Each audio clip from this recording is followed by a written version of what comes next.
সাধারণ গণিত ক্লাস 9 এবং 10 এর 9.1 অধ্যায় 7 ক নম্বর অঙ্ক।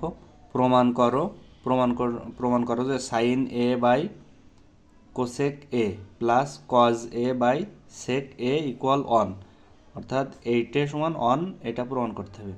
এখন লেফট হ্যান্ড সাইড হুবহু যা ছিল সেটাই বসাই দিলাম, এখানে যা এখান থেকে এইটুক হুবহু বসাই দিলাম। আচ্ছা, এখন বলা হচ্ছে যে সাইনের জায়গায় সাইন থাকলো, এই দাগ হচ্ছে মেন দাগ এইটা, এইবার এই দাগ এখানেই দিলাম।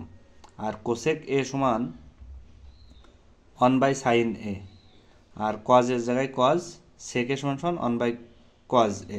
এখানে মোট এই অঙ্ক করতে 3টে সূত্র লাগবে। একটা কজ এ সমান সমান 1/sin এ, সেক এ সমান সমান 1/cos এ, আর একটা সূত্র লাগবে সাইন স্কোয়ার এ যোগ কজ স্কোয়ার এ সমান on, sign square A plus cos square A equal on, এই সূত্রটা লাগবে এখানে।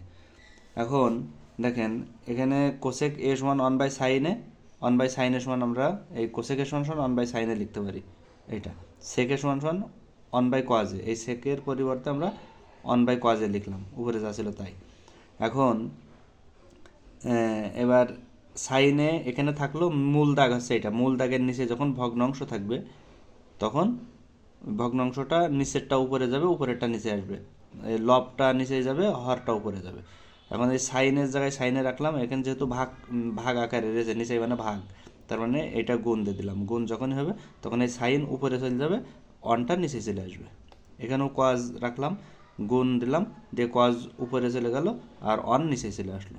আচ্ছা, তাহলে পৃথিবীর প্রত্যেকটা সংখ্যার নিচে মনে করতে হবে এক আছে।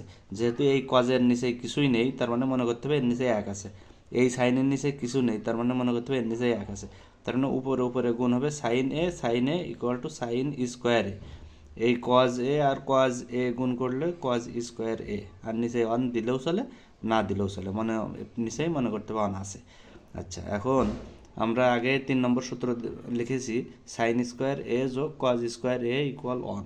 সুতরাং সাইন স্কোয়ার এ যোগ কজ স্কোয়ার এ এইটুকুর পরিবর্তে টোটাল অন লিখতে পারি, ইকুয়াল রাইট হ্যান্ড সাইড, প্রমাণিত।